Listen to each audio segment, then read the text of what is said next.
46장입니다. 46장 1절에서 13절까지 말씀을 봅니다.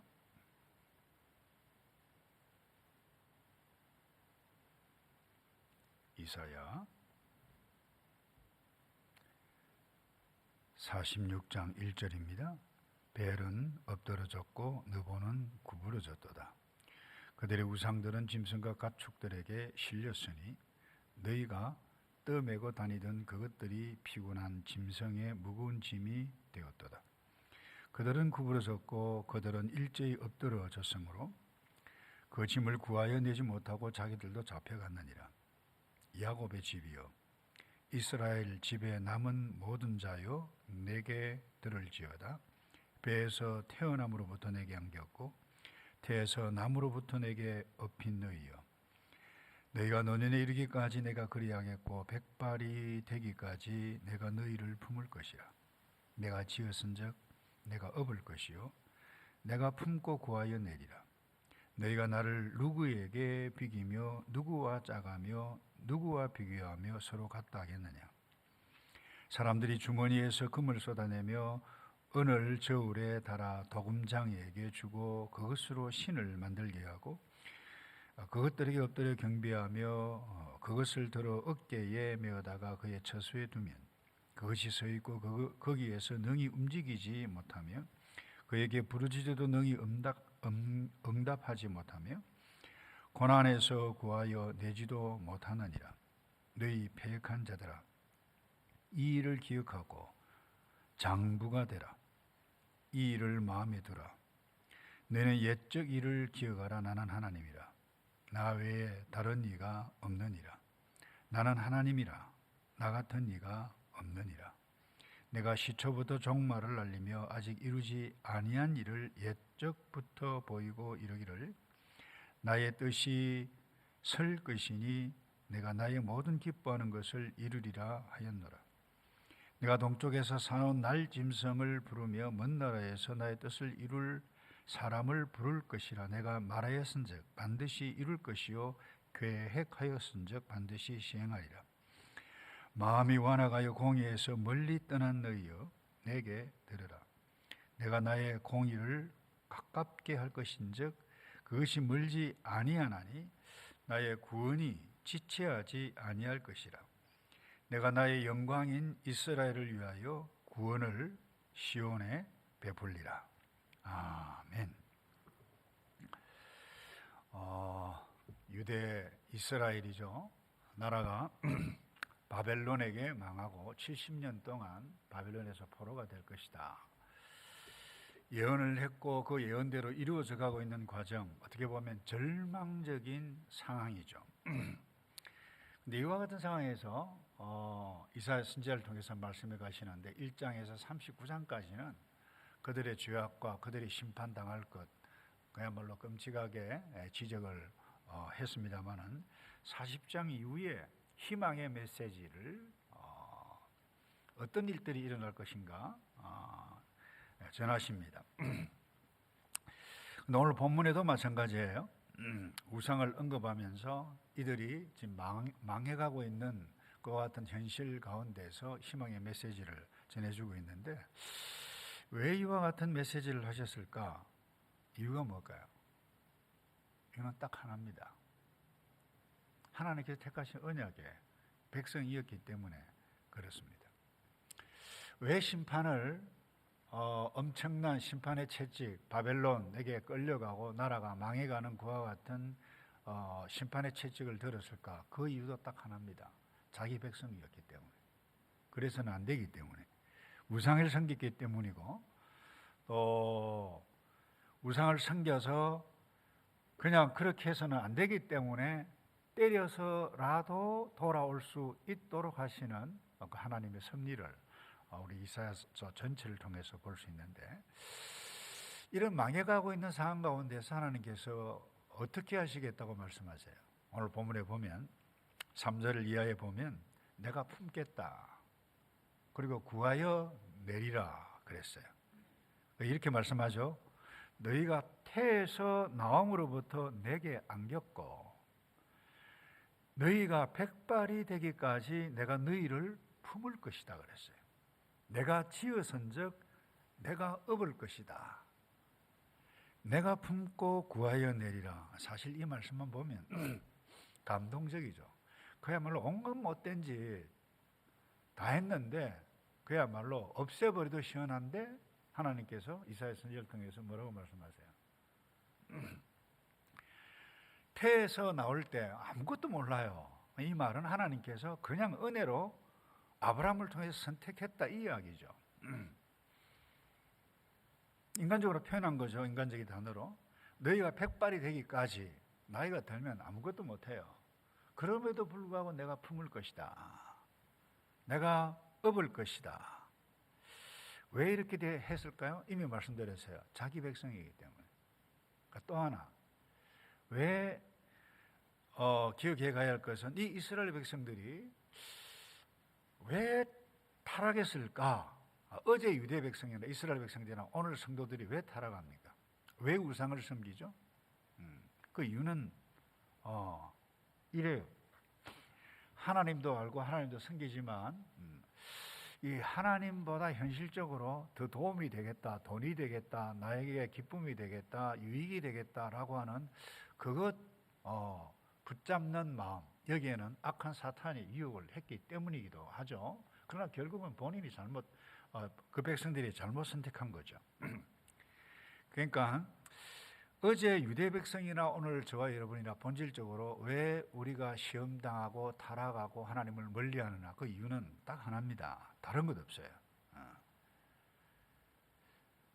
하나님을 하나님으로 여기게 되는데 내가 하나님의 위치에 들어가요. 그러니까 나의 행복을 추구하다 보니까 하나님을 자연스럽게 하나님 뜻을 멀리하게 되어, 그게 타락이라는 거죠. 결국 고통을 당하게 되어지죠. 그러면서 지금 오늘 본문에 이사야 선지자를 통해서 그 우상이 어떤 존재인지를 설명까지 하십니다. 아무것도 해줄 수 없다. 너희들이 금을 만들고 우상을 지고 짐승에 싣고 가지만 짐승에게까지 짐밖에 되지 아니한다. 그 우상이 해준 게 뭐가 있느냐? 그렇게 지적을 하시면서 이사야 선지자를 통해 하신 것은 내가 품고 내가 구하여 낼 것이다. 이렇게 말씀해 가고 있어요. 여러분, 신앙이 좋은 사람도 어느 한순간에 생각이 딱 잘못되고 상황에 딱 민감해지게 되어지면 이상한 행동을 할 수 있어요. 우울증도 걸릴 수가 있습니다. 신앙이 좋은 사람도 그야말로 해서는 아주 안 되는 크리티컬한 악한 행위도 행할 수 있어요. 왜 그럴까요? 그 생각 속에 어두운 영에 사로잡히게 되어지면 그렇게 되어진다는 거예요. 그러니까 그 상황에서 우리가 어떤 생각을 해야 되느냐? 왜 우리가 성경을 읽고 큐티를 하고 메시지를 들어가야 하느냐? 이유는 딱 하나입니다. 하나님은 어떤 분인가? 이것만 내가 그 어떤 죄악 가운데 있을지라도 하나님이 어떤 분이신가라고 생각하면 힘을 얻을 수 있어요. 일어설 수 있어요. 그런데 이스라엘 백성들이 왜 타락했는가? 그 하나님을 생각하지 않았다는 거예요. 그래서 오늘 다시 말씀해요. 이사야 선지자를 통해서. 내가 아무것도 모르는 어린아이부터 아무것도 할 수 없는 백발되기까지 내가 품을 것이다. 이 이야기예요. 내가 죄악 가운데 있을지라도 하나님께서 때로는 심판, 아픈 채찍질을 하지만 내가 너희를 업고 내가 품을 것이다. 이것이 우리가 믿는 하나님, 어제 이스라엘 백성들이 섬겼던 하나님이다. 이거 딱 생각하면 힘을 얻을 수가 있습니다. 예수님께서 친히 말씀하셨어요. 제자들에게. 요한복음 10장이죠. 아버지께서 내게 주신 자는 아무도 내 손에서 빼앗을 자가 없다. 이 말씀 딱 붙잡으면 넘어지지 않아요. 그런데 우리가 이 말씀 생각하지 않아요. 위기에 만나면. 오늘 먼저 내가 품고 구하여 내리라. 이게 하나님의 본심이라고 하는 거 꼭 기억해 가고, 내가 처한 상황이 기대와 달라지면 뭐예요? 불만 반드시 하게 됩니다. 여러 가지 갈등을 해요. 왜 이러지? 생각하게 됩니다. 그때 오늘 이 말씀을 꼭 기억하셨으면 좋겠어요. 나의 생각에 뭐예요? 나의 짐을 대신 져주시는 분이시다. 품겠다. 끝까지 책임진다. 나를 품고 계신다. 이건 놓치지 않기 바라고요. 그 다음에 10절 이하에 한번 볼까요? 뭐라고 말씀하시는가 하면 나의 기뻐하는 것을 이루리라 그랬어요. 너희가 좋아하는 것 이루리라 아닙니다. 하나님께서 기뻐하시는 것 이루리라. 그런데 우리는 뭐예요? 내가 원하는 것 이루기 원해요. 그러니 안 맞아요. 이것 기억해 가야만 합니다. 그래서 지금 하나님께서 이사야 선지자를 통해서 8절 이하에 그들의 타락한 것을 아주 호되게 나무랍니다. 이 패역한, 이 악한 존재들아, 제발 좀 정신 좀 차려라. 그리고 지적하는 것이 뭐예요? 옛적에 어떤 일들을 했는지 제발 좀 기억해라. 그렇게 말씀해 가고 있죠. 우리 8절을 우리 다 같이 한번 읽어볼까요? 8절을 시작. 너희 패역한 자들아 이 일을 기억하고 장부가 되라. 이 일을 마음에 두라. 9절은 제가 다시 읽을게요. 너희는 옛적 일을 기억하라. 그 다음에 나는 하나님이라. 나 외에 다른 이가 없느니라. 우리가 생각 잘못하면 반드시 타락하게 됩니다. 그건 영적 거장들도 마찬가지고 목회자도 중직자도 예수를 오래 믿은 사람도 마찬가지예요. 하나님이 어떤 분이신가 이것 놓쳐버리면 별 수 없어요. 그런데 중요한 것은 나의 뜻이 아니라 하나님께서 오늘 말씀하세요. 나의 기뻐하는 것을 이루리라.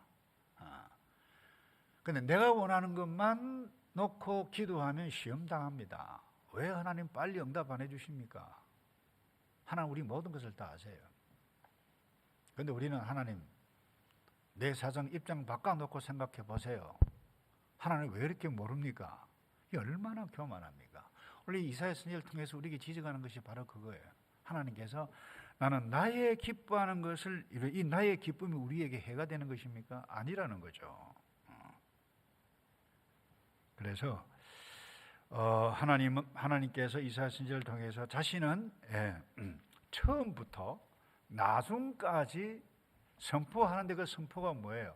하나님의 뜻, 하나님의 구원이 반드시 이루어질 것이다. 나의 뜻 이루어갈 것이다. 이 말씀이에요. 그래서 우리가 오늘 아침에 꼭 기억하시기 바랍니다. 내가 나의 뜻을 이루기를 원하는가? 아니면 하나님의 뜻인가? 여러분 기도 제목도 생각해 보셔야 돼요. 내가 원하는 것 이루어 달라고 기도하는가? 죄송해요. 시험 받을 수 있습니다. 타락할 수 있어요.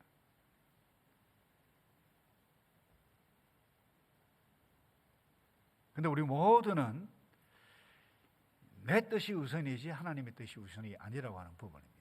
그런데 이 하나님께서 이사야 선지자를 통해서 하신 하나님의 뜻은 반드시 이루어지는데 현재 아무리 어렵다 한다 할지라도 내가 누군지를 기억하라. 계속해서 말씀하시는 것입니다. 하나만 더 하고 마칠게요. 마지막으로 13절 이하에 보면 이렇게 말씀하세요. 나의 공의를 가깝게 하리라. 13절 제가 다시 읽어볼게요. 이렇게 말씀합니다. 내가 나의 공의를 가깝게 하였은즉 그렇게 했어요. 그리고 그 다음에 그것이 멀지 아니하니 그 다음에 나의 구원이 지체하지 아니할 것이라 그래요. 하나님은 분명히 말씀하세요. 지금 이스라엘 백성들 유대들이 지금 포로로 이미 끌려갔고 또 나라가 망한 상황이고 또 여러분이 이스라엘 역사를 알다시피 70년 동안 그야말로 엄청난 노예 생활을 했던 그와 같은 고난을 당했던 그와 같은 상황 가운데 있어요. 그 자기 입장에서 볼 때 이게 뭐예요? 하나님 백성에게 왜 이와 같은 일들이 일어나는가? 나 불평불만하고 야단법석을 피웠어요. 근데 그와 같은 상황에서 하나님께서 뭐라고 말씀하시는가 하면 공의가 멀지 않다. 공의가 멀지 않다. 우리 역시 마찬가지입니다. 오늘날 적용해 볼 때 세상에 거의 모든 사람들이 이 세상은 공의가 없다. 정의롭지 못하다. 공의는 떠났다. 다 불평해요. 근데 그 기준이 무엇입니까? 나의 생각하고 맞지 아니하면 이게 왜 이래? 그래요. 그 시험 받아요. 미안해요. 구체적으로 이야기하면 어떤 사람은 교회가 자기 마음에 들지 않기 때문에 교회를 떠나는 사람이 있어요. 또 교회를 옮겨요. 그 교회도 맞지 않아요. 또 옮겨요. 제가 어리지 읽었던 책이에요. 미국 이민사에서 일어났던 일인데 이 교회 옮기다 보니까 나중에 80이 이어졌는데 죽었어요. 워낙 많이 옮기다는 게 장례 치루어 줄 교회가 없다라고 하는 글을 제가 이민사에서 일어난 책 이만큼 두꺼운 책이에요. 그것도 어떤 분이 쓴 책인데 모든 것이 내 중심이에요. 공의는 이 세상에 공의는 없다. 공의로운 정치가가 어디 있는가? 공의로운 사업하는 사람이 어디 있는가? 그래요. 근데 하나님께서 말씀하세요.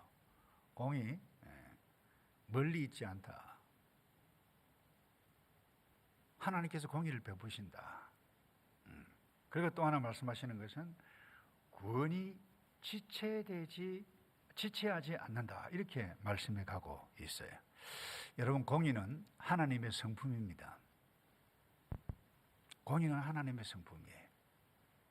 하나님의 구원 방식이에요. 그래서 이 공의로우신 하나님께서 구원하시기 위해서, 공의를 이루시기 위해서 예수님께서 하나님께 친히 몸을 입고 오셔서 죽으셨어요. 공의를 이루시기 위해서요. 그게 구원 방식이에요. 공의는 반드시 있어요.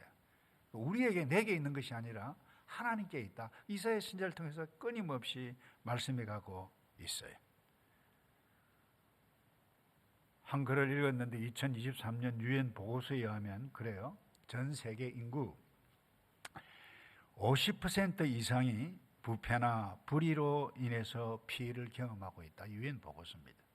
그런데 청소년들 가운데 60%는 이 세상에는 정의가 없다. 그렇게 응답했다는 거예요. 그 현실일 수 있어요. 근데 왜 그렇게 대답했을까요? 자기 마음에 들지 않으니까. 청소년들 자기들은 공의롭나요? 정의롭나요? 그렇지 않아요. 성경은 말씀합니다. 나의 공의가 멀지 않다. 항상 하나님은 공의로우신 하나님으로 존재하신다는 거예요. 세상이 정의롭지 않기 때문에 우리는 더욱더 하나님의 공의를 붙잡지 않으면 나도 망하고 시험을 당할 수밖에 없어요. 말씀을 정리합니다. 사람들은 우상을 섬겨요. 그건 결국 자기를 섬긴다는 거죠. 자기를 섬겨요. 그런데 이사야 선지자를 통해서 우리에게 주시는 말씀이 뭐예요? 하나님은 나의 짐을 지신다. 이해가 되시나요? 세상의 계획은 실패해요. 교회가 그 어떤 사람들이 만들어 놓은 계획은 실패할 수 있어요. 그러나 하나님의 계획과 하나님의 구원은 결코 실패하지 않는다. 이것을 믿고 나가는 사람은 그 사람을 통해서 하나님께서 일해 가십니다. 저는 윌리엄 캐리를 한 말을 잊을 수가 없어요. 그래 모든 사람들이 다 반대했어요. 나는 간다, 인도를 향해서. 그건 네가 뭐냐고 가느냐. 절대적인 하나님의 주권을 가지고 있는 분은 네가 가지 않아도 구원 얻을 자 구원 얻게 하신다. 노예 목사님들이 반대했어요. 그때 윌리엄 캐리는 나는 인도를 가겠다. 7년 동안 단 한 명도 갔는데 예수 믿는 사람 없었어요. 그러나 그 윌리엄 캐리 이런 고백을 했어요. 하나님의 뜻은 반드시 이루어진다는 사실이 내가 이곳에 계속 남을 이유다. 그의 알다시피 이 윌리엄 캐리의 사역은 인도에 수많은 복음의 씨앗을 뿌리고 현대의 선교의 아버지라고 인도 사전까지 썼던 그와 같은 인물인데 지금도 마찬가지입니다.